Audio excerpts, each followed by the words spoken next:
Assalamualaikum. Okay, so untuk video kali ni ialah part 10, which is I going to, it's not lah, bukanlah saya akan buat sebab saya dah edit sikit. So ini adalah video untuk tunjuk hasil, antara hasil-hasil yang saya dah ubah, which is not fully ubah.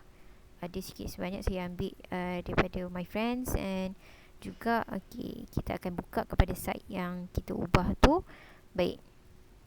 Okay, this is my site yang saya dah ubah. Itu site ni adalah untuk apa orang panggil tu, rumah sewa untuk gunaan property, real estate ke, ataupun seangkatan dengannya. So kita tahu rumah sewa makin banyak, sebab Malaysia, tempat pelancongan di Malaysia ni makin macam-macam. Tambah pula dengan kata ada dengan village country, village adalah country, kan. So macam abaikan benda tu, kita teruskan kepada website kita. Untuk website ini adalah paparan utama untuk website saya, which korang nampak itu adalah gambar untuk agent. So I have not changed that yet. Ini sebab dekat bahagian kita edit, bahagian edit dia memang akan nampak macam ni, tapi dalam preview dia akan ubah jadi lain lah.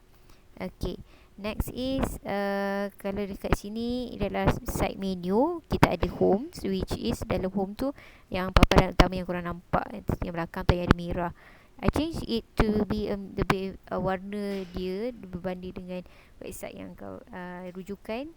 Sebab yang rujukan tu warna biru, and I change it to warna merah supaya dia lebih menarik. Okay, dalam ni juga kita ada search by state. Kita ada place your at your home untuk property, untuk orang, kalau kata penjual tu dia nak rentkan rumah, dia nak promotekan rumah dia dalam ni, so dia akan isikan form ni and dia submit. Alright, dia ada juga, kita ada kolom contact us, which is kalau sama ada penyewa ataupun yang menyewakan benda tu, menyewakan rumah tu ada masalah and sebagainya, diorang boleh contact us by ni, dan dia dia akan masuk kepada database and kita akan reply directly based to it lah. Alright, next is kita sini saya nak cuba untuk ubah property tak transition, tapi I thought kalau kata saya ubah banyak benda, risaunya apps ni akan jadi lebih berat. So once it's jadi berat, dia akan menyebabkan kesusahan bagi pelanggan. Orang kata orang yang buka apps tu akan jadi benda ni renyah dan dia tak akan buka. So for a lesson and a tips for us yang nak buat aplikasi, make sure it is simple and nice and mudah bagi pengguna. Because once diorang rasa macam benda tu mudah, diorang dan tak banyak pop-ups yang sangat, so benda tu akan jadi diorang akan keep on using the apps. Kalau kata benda tu banyak sangat, walaupun benda tu cantik, tapi benda tu banyak sangat halangan dan dugaan, orang akan mula menyampah dan orang akan biarkan, orang akan just let macam akan berubah kepada aplikasi yang lain yang lebih mudah. Alright, sementara tunggu loading ni, okay, menggunakan benda ni perlukan banyak internet, tapi bawa bertenang, sabar. So kita dia tengah rendering dan sebagainya. Okay, this is this is the paparan utama. Alright, kita buangkan bahagian tu sebab saya ubah kepada dev mode. Sebab dev mode lebih mudah sebenarnya kalau kata korang tahu untuk kod. Kalau kata biasa-biasa je, it's okay, you can use it, benda yang biasa je. Okay, this is adalah preview untuk website, which kalau kata kita tekan kat search state, dia akan keluar. Okay, ni ada masalah sikit sebab I have not correctkan coding dalam tu, tapi it's okay. Benda tu dia just a bug dalam Wix, sebab Wix pun ada bug. Mana-mana tools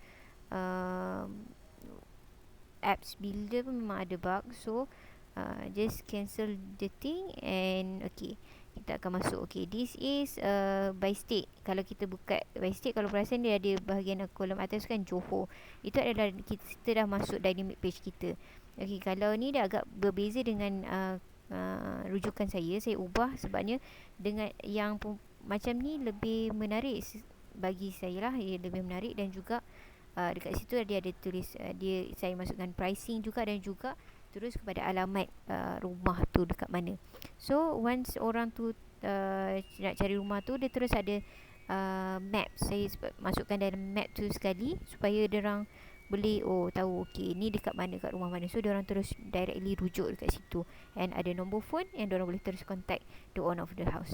So this is ada column untuk contact us kalau ada permasalahan ataupun perlukan bimbingan untuk penggunaan aplikasi ni.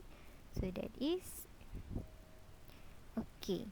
Untuk state sebagainya, okay, ini dari segi paparan phone. Kalau dia ada dalam, sebab kita nak buat mobile app, so dalam paparan phone dia macam ni. Saya letakkan di tepi sebab supaya dia tak totally keluar frame yang belakang tu, still lagi ada. So kita boleh tahulah apa yang jadi kat belakang tu.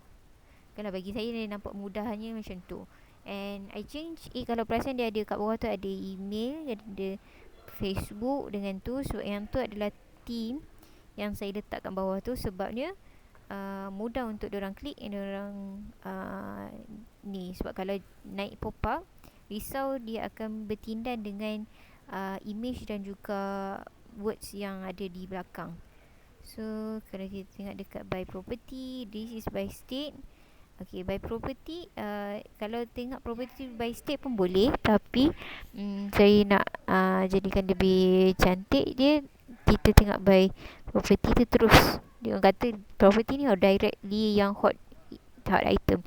Okay, ini adalah untuk kita addkan home kita, bagi macam orang yang nak jual tu, nak sewakan. So dia orang boleh masukkan dalam ni. So dia orang kena submitkan. So dia akan masuk ke dalam database kita lah. Right, next is contact us, which is kalau ada permasalahan dan sebagainya, dia orang boleh terus contact. Dia orang isikan nama, email, subjek dan apa benda permasalahan tu, and then submit button. Okay, that's all for today, and see you.